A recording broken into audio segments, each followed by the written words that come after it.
I was the mother of four young kids. We, as women, we just do, don't we? We Yeah. survive, we get through, somehow we push through.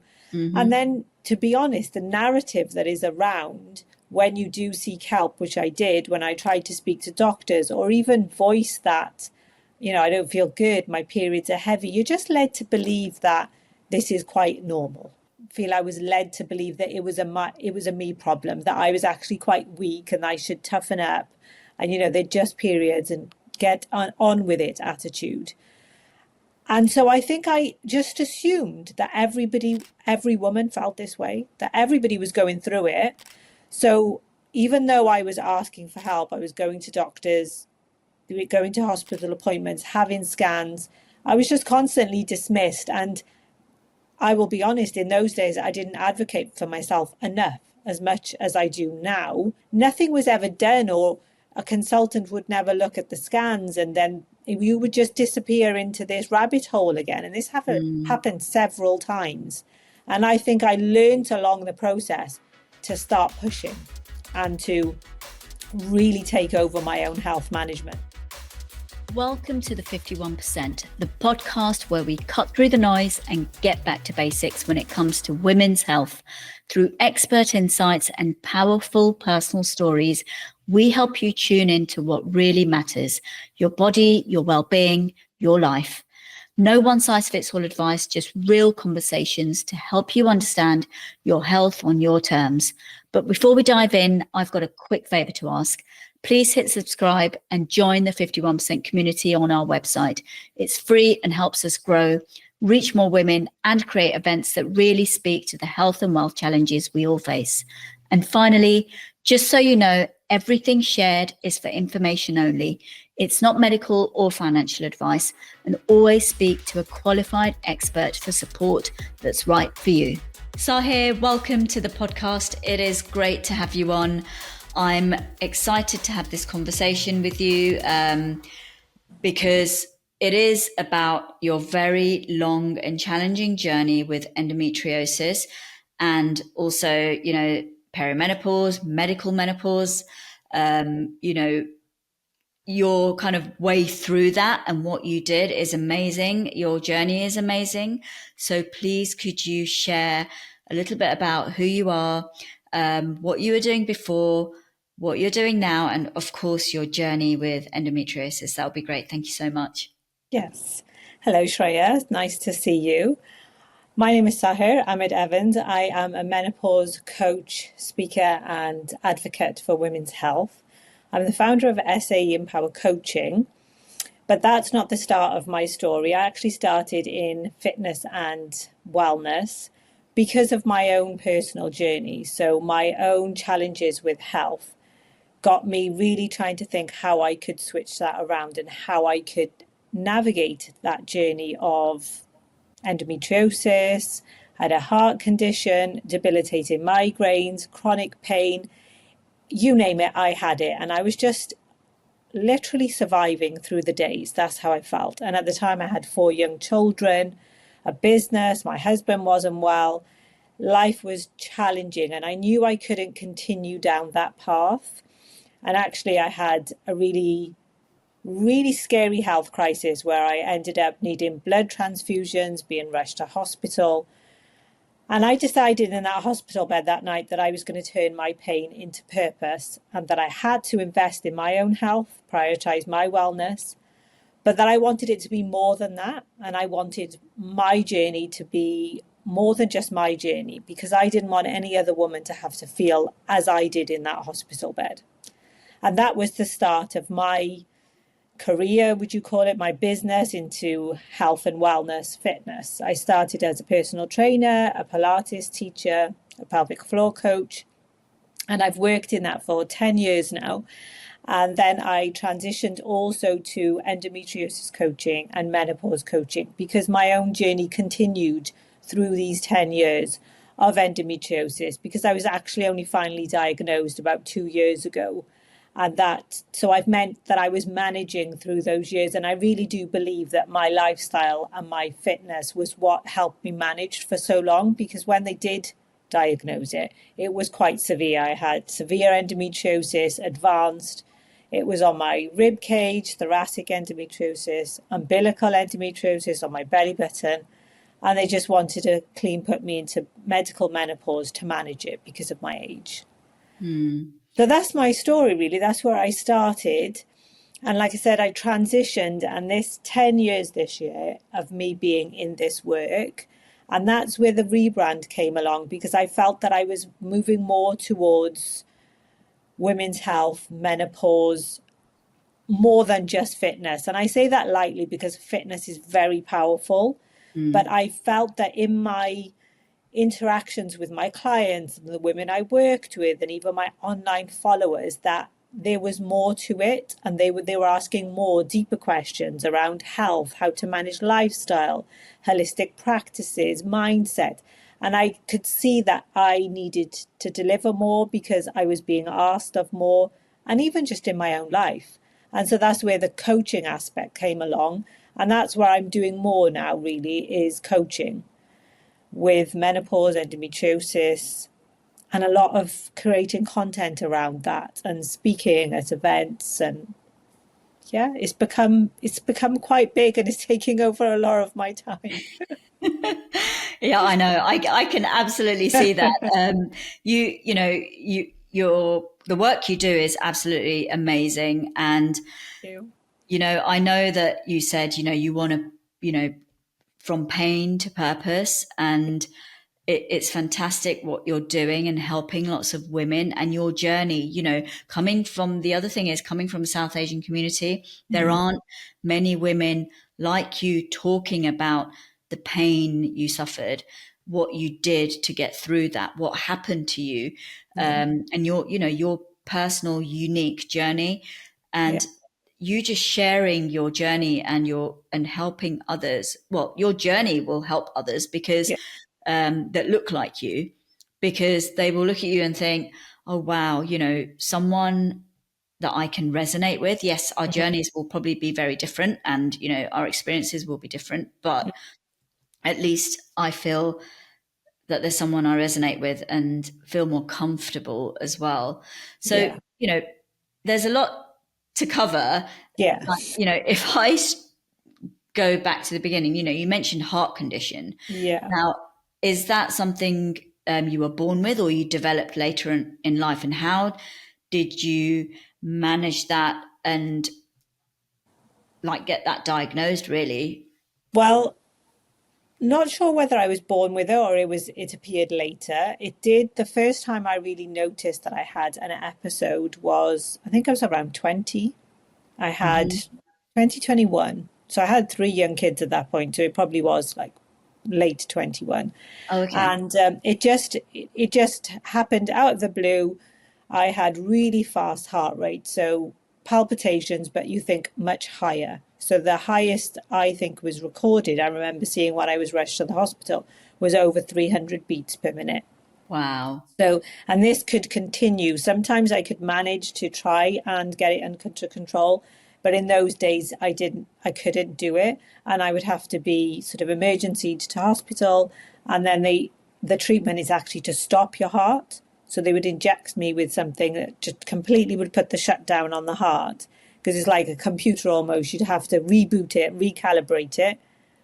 It'd stop, and then hopefully it would come back to regular beat when it would kick back in, which Wow, is that's scary. That is sounds is scary. a pretty horrendous procedure, because you actually, in that moment when they give you the injection, it feels like a double-decker bus falls on your chest and you're just like taken aback, and the Oh my heart gosh. stops, and then it restarts. And if you're lucky, it stops the first time. Otherwise, they might have to give you a second shot, and usually I've been okay with the second shot. Now, this could trigger at any time. Like there was no inkling. I found this really random thing that quite often when I would bend over, like I would just catch, and that would kick it off, and it just would start. Hmm. So this continued. This arrhythmia continued along with the other conditions, and it's just something that I've learned to manage through the years. And actually, my episodes have lessened as I've gotten older. and gone through medical menopause. So I do think actually hormones were having something to do with triggering, but I was never really given an answer. I could never quite figure it out myself. When did the endometriosis start, in the sense that what were your symptoms and how long did it take before you were actually listened to? Now, do you know what? I think that my very first endometriosis symptoms were very on in when my period started. I can remember this one time, I must have been mid-teens, and I collapsed to the floor then in pain. And I can remember my father then having to pick me up and put me on the sofa. And obviously he was very concerned. And only in hindsight do I think that was an endometriosis flare, because at the time there was no answer. I just had severe abdominal pains, and nobody then, definitely nobody was talking about endometriosis. This would have been 35 years ago, something like that. I think that was like my first initial experience. Then obviously I got married quite young, had children. I was intermittent on the pill between my children, which does mask it a lot and help symptoms a lot. And it was actually only after my last child, I did no contraception after her. And that's when I really felt the symptoms kick in. Right. The period symptoms were debilitating, heavy, long, painful periods that were obviously leaving me quite depleted of iron. And then eventually hemoglobin, when my hemoglobin dropped so low that I had to have the blood transfusions. And just generally taking over my life, I was just felt like I was weak. I was constantly in this brain fog. So I would say around 15 to 16 years ago, after my youngest child, when I really started to notice how it was controlling my whole quality of life. And of course, obviously, with some people, endometriosis can affect fertility, but that wasn't the case for you. And no. And this is the other misconception as well. People automatically think if you've got endometriosis or you might have it, you're not going to be fertile, and it's going to hugely impact your fertility. And obviously that's not the case for you. You have 4 wonderful children. I think that was probably because I had them quite young, especially the first 3. Oh, okay. I was barely 18 when I had my first daughter, and I had them one after the other. So by 22, I had 3 children. So I was very young, and so very early in your kind of hormonal years, to be honest. I've probably only been having periods for not very long.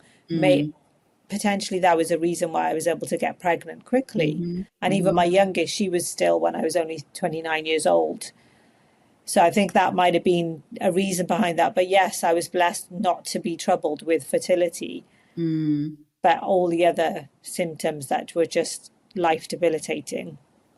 So when you started experiencing, I guess, obviously the symptoms, you ignored the symptoms during your kind of, teenage years.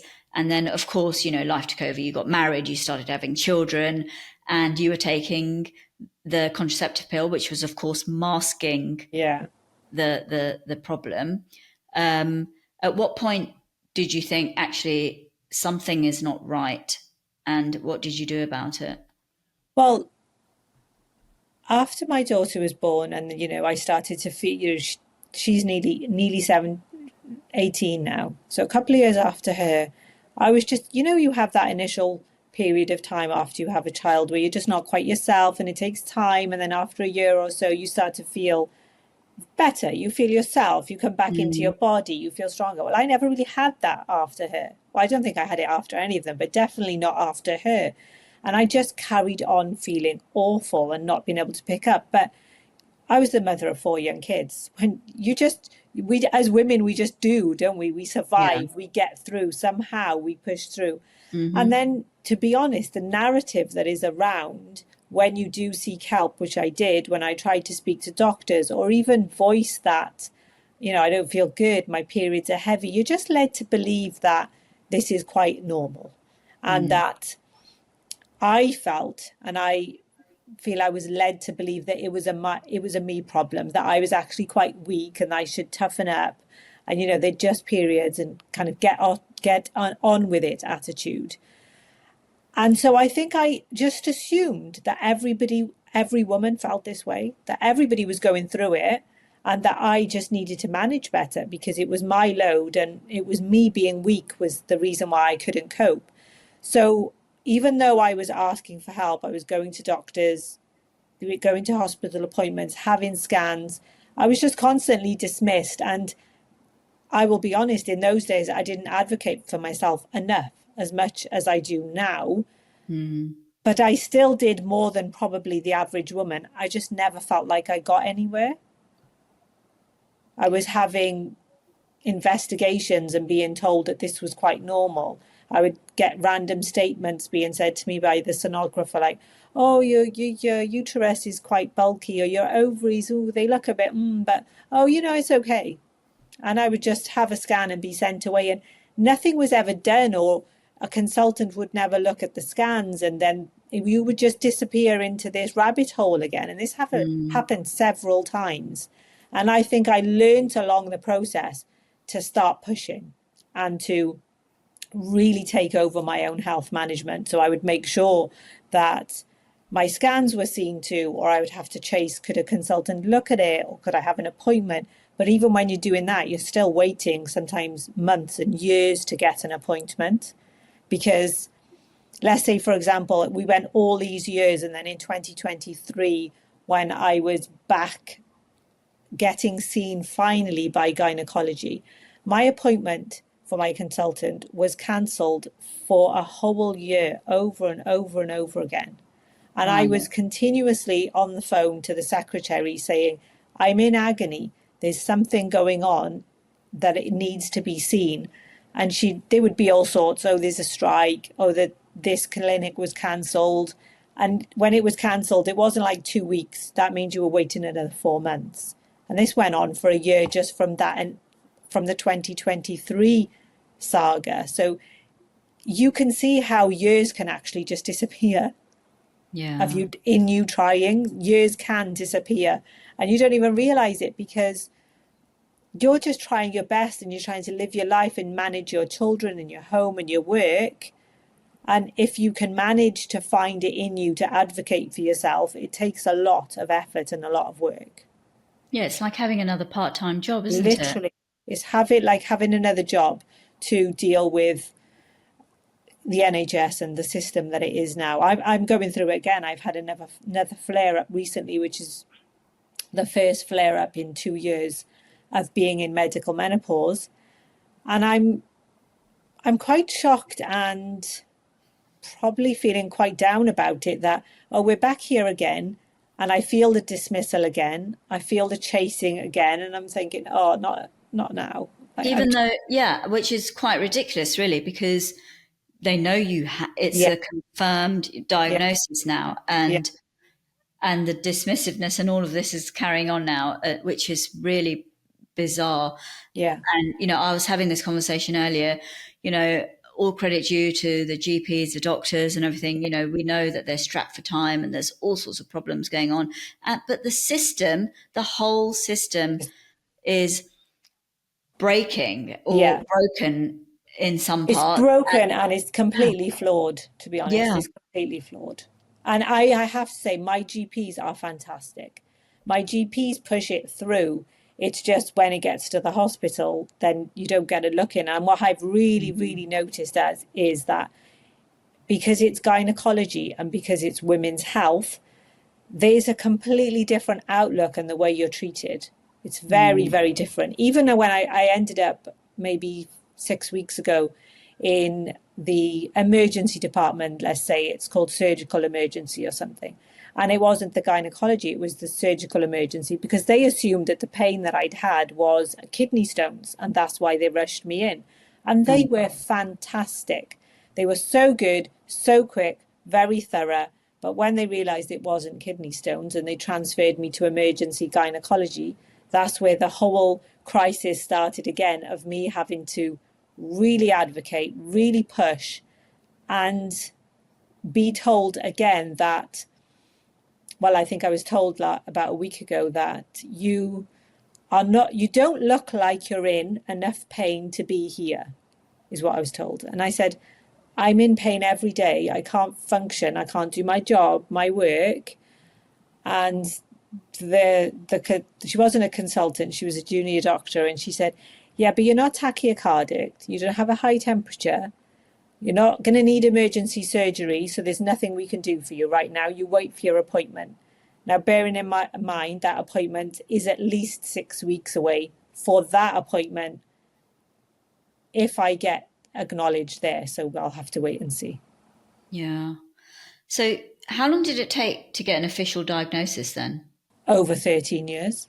Over 13 years. And in that 13 years, I had GP visits, hospital appointments, several scans, several internal scans, so the transvaginal scans, which are very painful post-scan if you have endometriosis, like it causes a real flare-up.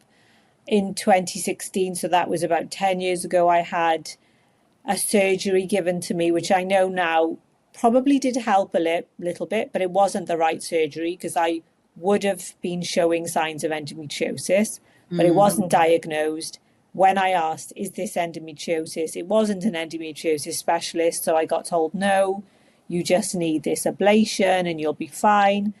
So, even having the wrong surgery, it was just a very long process. And obviously, for an individual, it's a learning curve. I wasn't who I am now. I didn't have the knowledge that I have now. I mean, my whole work and career and business is around this. So I thoroughly research everything, but I didn't know that back then. And I only know it now because I've had to do it and I've had to look into it for myself and for others. I know far above where my profession is. My sister always says, oh, you know more than half the doctors. And I said, it's because I've had to learn. Yeah. Could probably get like an honorary degree or something in endometriosis. Yeah. So once you were diagnosed, finally, what were the next steps for you? What did they decide to do and how did that pan out? Because also, let's tie this in with the medical menopause as well, because they kind of went hand in hand. And were you told about, because one thing I've learned is people aren't told what medical menopause means, as in what the outcome is of that. And they all of a sudden go into medical menopause, have all sorts of things going on and don't know why. Yeah, so it was a similar story for me. I went to the first appointment at endometriosis where they were able to diagnose everything very quickly. And in that appointment, they basically said, surgery is an option potentially down the line, but the waiting list, etc., we suggest you go into medical menopause. And to do that, we would need a biopsy. And you can have the biopsy, then we'll, put you in medical menopause and you can go home. It's as simple as that. It was made to sound very, very simple, right? So I agreed to this biopsy. I got told that I could have gas and air. And the nurse specialist's words were, when I stop, the pain will stop. So if you're in too much pain, just say, and I will stop. I didn't think much of it. It was a case of, oh, good, I am getting acknowledged here. I'm getting a treatment here. I've waited for 13 years for this appointment. Yes, I'm going to agree because I don't want to leave this hospital without treatment and I'll be back on a waiting list and an appointment will be cancelled and I'll be, going round in circles again.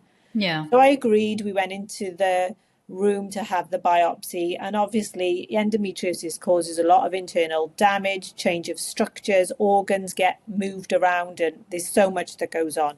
So obtaining the biopsy became very, very complex and complicated. I was in the room for over 40 to 50 minutes. It took 4 practitioners, 2 of those were consultants, to try and get this biopsy. In that whole time, I didn't have gas and air. And I was in a situation where I couldn't even ask because I just had to keep doing my breathing practice to try and survive the pain. Had the biopsy, was given an injection and said, okay, that's fine. Come back next month for your next injection. Now, at that point, I didn't even realize I was having an injection. I assumed it would be medication of some tablets of some form. And I left the hospital and that was it. I was in agony from the biopsy and it didn't end there because it became infected. And I do believe that I had internal damage because the pain went on for months. I had to really fight for even antibiotics because I couldn't get through to anybody. My GP obviously didn't perform anything, didn't know anything. I had to try and get a hold of the nurse specialist, the consultants at the hospital. I was emailing, trying to call, and you're made to feel like you're a nuisance and you're being dismissed. I eventually got a hold of someone who said, yeah, it's probably an infection. Go to your doctor, tell them this, ask them to do a swab, ask them for these antibiotics. And it was me having to do all of this in the middle of being in agonizing pain. You know, I couldn't get off my sofa. I could barely walk to the bathroom. I was in so much pain. And I was calling, emailing, trying to get somebody to just listen because I knew at this point something wasn't right. Mm. And I was put on the antibiotics and the saga continues because the pain wouldn't clear. I just felt absolutely awful. And I booked in to see my NHS consultant privately because I was desperate at this point. I was absolutely desperate. And I thought, I need someone to take me seriously. Yeah. I booked in and he was very good because obviously it's actually getting in front of him is difficult in the NHS. Mm-hmm. So he said, you're on the wrong antibiotics. These are going to make you feel awful. Gave me a new note and said, go and ask your GP for these antibiotics. And then eventually at some point I started to feel better.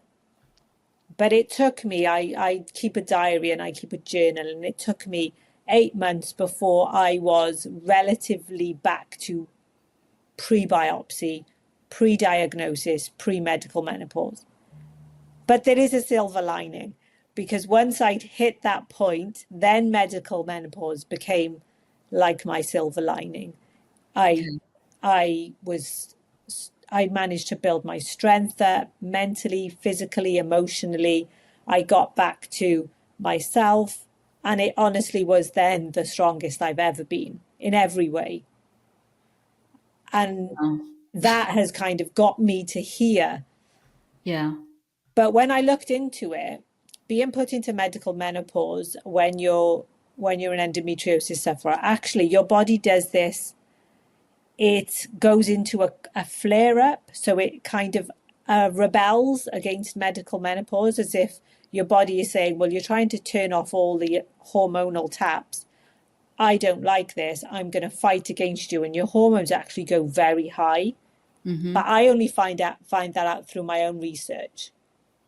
That was part of how awful I was feeling. So it was the biopsy, but it was also the body rebelling against this medical menopause. But I was given no inkling of that. I had to come home, research, Google, do everything possible and try and find out what was going on. I mean, I'm a bit taken aback by that, to be honest. It's kind of it sounds like in the UK, you'd think, is this actually happening? Yeah. You know, like it sounds like something that would be in a movie, it's not real, you know? Exactly. And it actually shocks me to think that, God, that this isn't a new thing. You're not the only case. This is like, there's thousands of women going through this in different ways, and there's no change. No. And it's quite scary because, like I said, I went onto Google. I create content around women's health online. So I asked my followers, I put out a question there. I went onto forums. Now that's a good thing and a bad thing because you will get all the horror stories. The horror stories terrified me. And then I thought, oh my God, what have I done? Why have I agreed to medical menopause? This is going to destroy my life. And, then you have all that. And I managed to be able to have enough mental strength and capacity to try and pull myself out of going down that rabbit hole and just think, no, I have to approach this from my point of view and just let my body recover from the biopsy, let myself move forward from the internal stress that I'd gone through. So there was physical I can't say the word. I needed to get better from the physical damage. And then obviously also the adjustments of the hormones. So I had to let my body go through that process. And it was month upon month upon month. And I did get there. But obviously, coming from my background from health and wellness, I knew a lot of the things that I had to do. I knew how to give myself the strategies, how to build on it, what I needed to do to get better.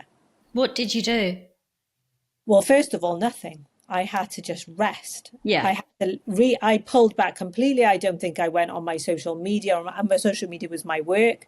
I didn't go on social media I went into like a hibernation. Yeah. And I had to, because I was in a very bad headspace, physical space. I rested completely for months.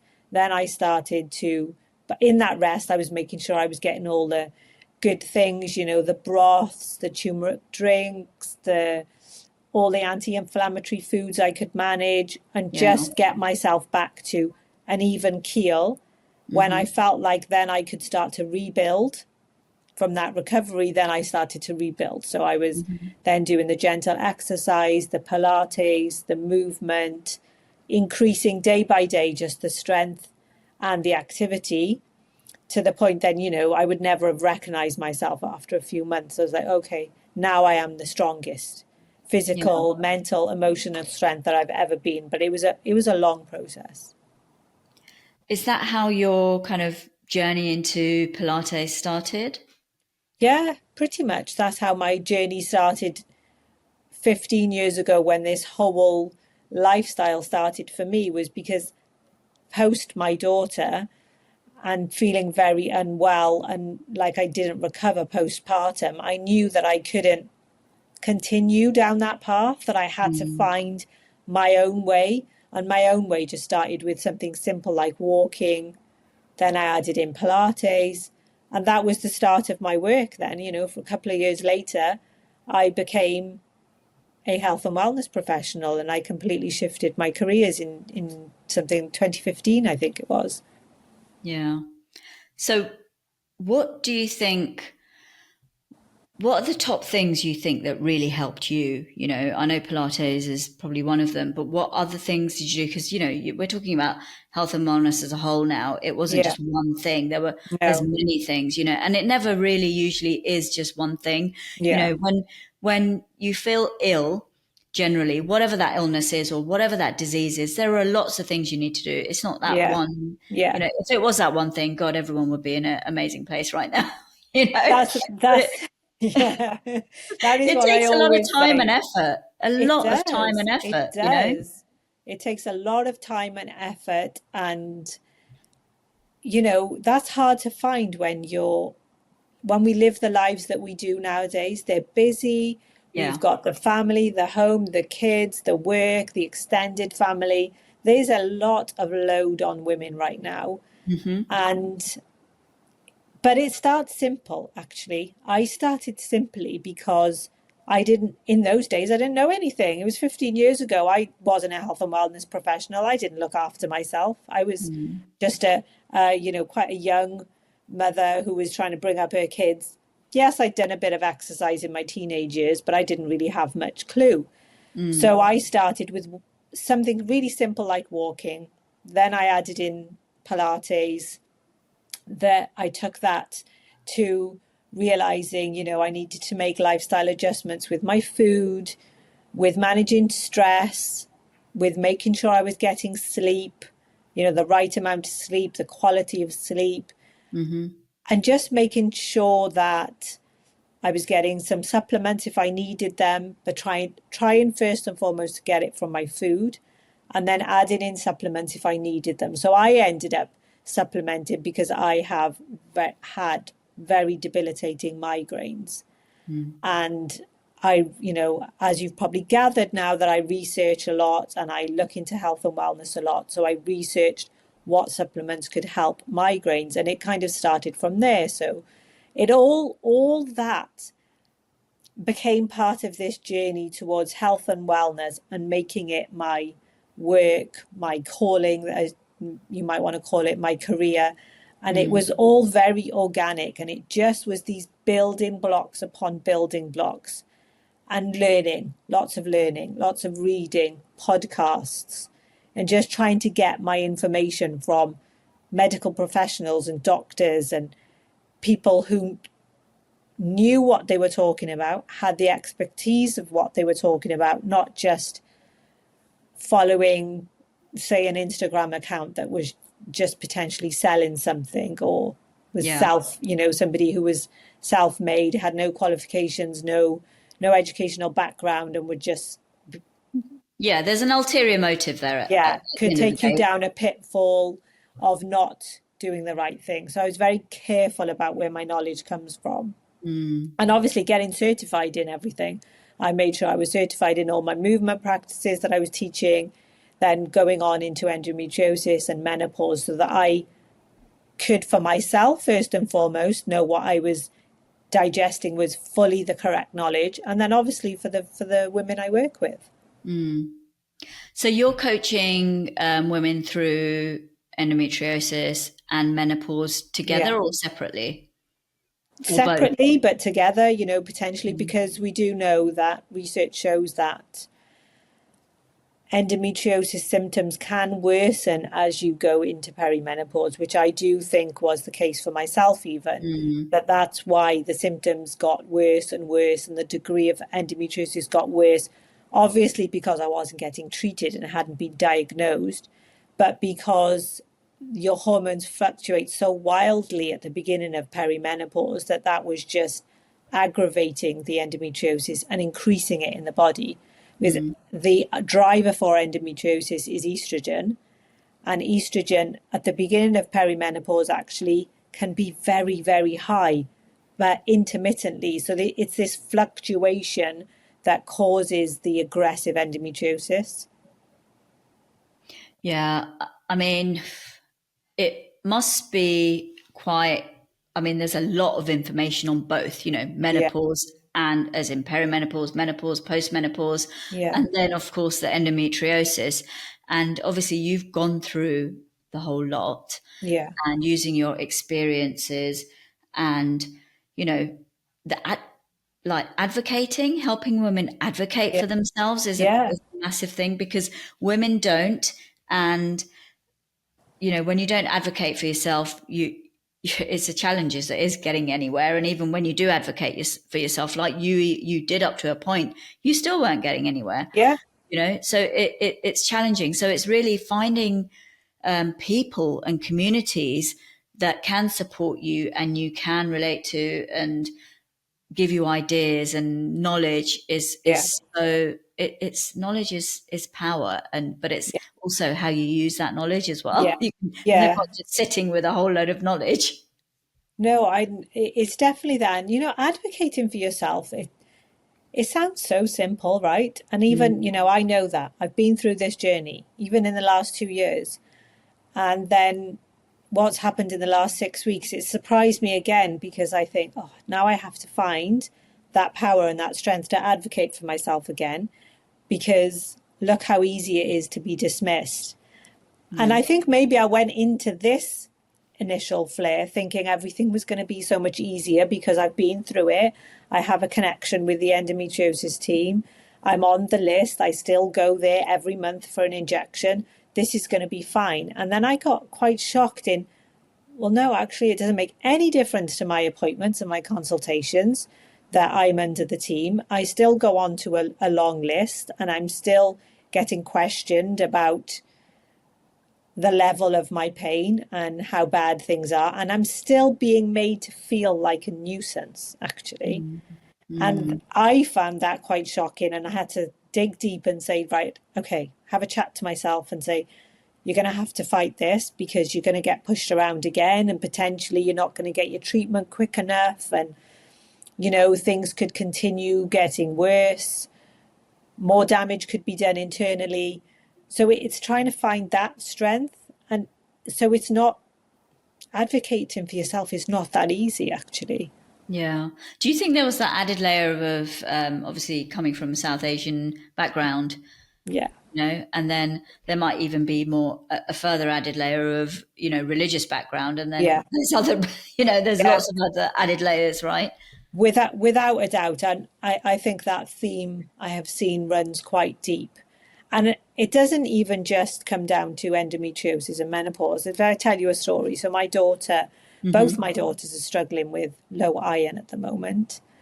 It just seems to be a common theme. But let's say my elder daughter, I'll tell you her story. She's postpartum. My granddaughter's going to be nearly a year. She had a hemorrhage in labour, so she lost over half her blood. Wow. And she was immediately given iron. She was rushed to surgery, given iron transfusions, and it did go up to quite a high level. And she felt in the last couple of months that she's not feeling good. And obviously, she's learned so much about this advocating for yourself, looking after your health. And so she actually went and had some blood tests privately, and she had an iron infusion privately. And that nurse practitioner told her that you're having this now, but you're going to need more, and you're going to need more iron, and your iron shouldn't be dropping so low. And I want you to go and see your GP. Tell her that I've said this. So she went armed with everything that this nurse had said, this nurse specialist had said. And her GP basically said, it's not that low. And it is low. It was below the NHS guidelines. It's not that low. So I'm not going to give you anything, not even going to give you iron tablets. Just see how you go. But you seem to be quite down. And she said, well, yeah, I am quite down because I don't feel well and my iron is really low and I'm probably depleted in other things. I've had a nurse specialist send me to you. She's told me to tell you this. Can we look at the iron? No. I don't think we're going to address the iron. But we can address the fact that you're quite down. Do you think maybe you'd like some antidepressants? Oh gosh, yeah, that the famous antidepressant route. When she told me, I thought only menopausal women were getting this treatment. But I said, you're postpartum. You have your figures in front of you that your iron is below NHS guidelines.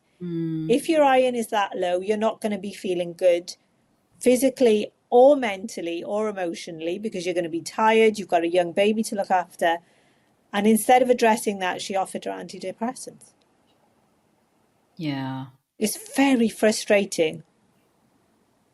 That is extremely frustrating. Does she get her iron in the end? Well, I think she's going to have to go private again for the second iron infusion and different things, which, okay, she can maybe manage to afford it. Her husband can manage to afford it, but that shouldn't be the case because if even according to NHS guidelines, her iron was too low, why is she not being given a prescription for iron tablets or even an iron infusion, but she's being given a prescription for antidepressants? I just don't get it. Yeah, that I don't get that either, to be honest. And with the whole iron thing, actually, I feel like that is on the rise. I mean, with so many people, so many women I've spoken to, Yeah. low in iron now. I mean, it wasn't. I'll be honest. When I was growing up, it wasn't a common theme, and now, like, even I don't have low iron, but my children have low iron. Yeah. And like to the point where they're on permanent medication, as in permanent iron tablets. Yeah. And I don't understand what is Yeah. that, and I'm Yeah. more now, I'm just like, I want to understand why. Yes, you can keep giving someone iron and iron, Yeah. but what is the problem? Why do I need to keep giving my children iron constantly? Yeah. Yeah. I totally agree. And it definitely seems to affect South Asian women a Yeah. lot, is this iron issue and depleted iron and actually trying to get it back up again. It was obviously the reason 10 years ago when I ended up in hospital was my iron had fallen so drastically low that it affected my hemoglobin. And, I was told at that point, if we don't get you some iron in some blood transfusions, that you're going to cardiac arrest at any moment. Why are we even getting to that level? Yeah. I have no idea, but these are the kinds of things I want to start talking about in terms of, why is this happening? There must be Yeah. some research, and if more and more South Asian and Black women are coming through with low iron, that there needs to be some kind of something needs to be looked into. Yeah, some research needs to be done around it, Yeah. into this population as well. And we know that research for women is so much more less than men, Oh you know, yeah. and then research for ethnic, Black, South Asian, anybody of color is even less. So Hmm. it's trying to get that going and trying to get, catch up in that, which that's not an overnight process. That's something that No, take a long time. it's not. And that's why for me, the podcast and my events and whatever that I do and whatever you do, it is literally about, we can't wait for the research to catch No, up. God knows when that will happen. So yeah, let's get the knowledge, but use that knowledge, yeah, obviously, and use that knowledge wisely. yeah, And, to really try not to listen to the misinformation out there, because there's so much out there. it is. Um, and just tune into yourself. Yeah. The other thing I wanted to ask you as well, coming from, being South Asian, did you face any kind of negativity within the South Asian community for, being, because let's face it, menstrual problems are Yeah, taboo. yeah, Yeah. And, periods, all of these are kind of taboo subjects, mm, especially maybe not for our children now, but mm, when we were growing up, yeah, certainly it was yeah, taboo. yeah. And then you now advocating for yourself and you're kind of out there talking about it and promoting. Have you faced any kind of negativity? To be honest, I haven't. And I get asked this question quite a lot Yeah. because obviously it's not very common for a Well, it's Pakistani, refreshing to yeah, hear, because all I Pakistani hear who's, is the yeah, opposite. Yeah. yeah, no, I haven't. Hopefully that doesn't open me up to getting any now, but no, I haven't because I think people are, and women especially are, in a frame of mind that they're like, oh, thank God somebody is doing it. They don't Mm. want to do it necessarily, and they still Yeah. feel very shy to do it, which is fine, fair enough. I never thought I would be the one to do it, but it's just where my journey has taken me. Mm. And now it's become part of who I am, what I do, and I wouldn't have it any other way because that's the way I'm making a difference in the world and leaving my legacy. So that's become that. But thankfully, no, I haven't had any negativity. I think I get a few questioning eyebrows here and there, but nothing enough to stop me. And it wouldn't even stop me if I had negativity because I have a reason to do what I'm doing. I have a mission that I'm on to make sure that if even one less woman can feel how I did Yeah. in those situations where I was in such emergencies or in such pain, or even now, what I'm going through, if I can make even a difference to one woman's life, that I've achieved what I wanted to achieve. So, Mm. and I think for me, it's even more than that actually, because I remember when I was started out in this work, yes, I started out being a sort of fitness professional and wanting to help women. But on my vision board, when I started to take it a bit further a few years ago, I was vision boarding of what do I want to do? Why do I want to do it? What is Mm. your why? Basically, that question that you get asked. And I just wanted to be a positive hijabi role model for women of my generation and lower generations, younger than us. And internally and externally.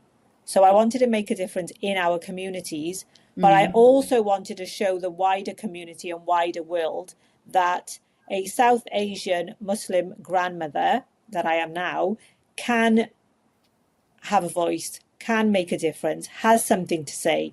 You need to sit up and listen. That, we're not all, we're not, never mind all, we are not the oppressed women that you think that we are. We have so much to give and offer. And that was part of my my journey, my story, what I wanted to achieve. And I'm really grateful that I've been able to do it and that I'm doing it. And then every day I am making that change and doing those new things and Mm. entering new spaces that potentially you wouldn't have seen a woman like me in. That's fantastic. And you're right. You talk about people judging you, thinking, you're going to be, because you're from the South Asian community, or, you wear a hijab. there's certain, people will think, oh, they're suppressed and they don't have a voice and all sorts of things. But that's what the media portrays. And we know that, we know the media portrays a certain narrative with certain groups of people and, just women in general as well. So, when women like yourself, myself, and other women come forward and kind of do the opposite. Yeah. And it's not even doing the opposite, we're just being normal. This is how we are. Yeah. It just shows actually, oh, right, okay, I didn't think that. And it opens people's eyes as well, which is kind of another good thing that can come out of it. So definitely. I think what you're doing is fantastic. And of course, all your details are going to be in the show notes. And if anyone wants to connect with you, it will all be on there. But what's new and happening for you now? If you could just share quickly. Oh, gosh.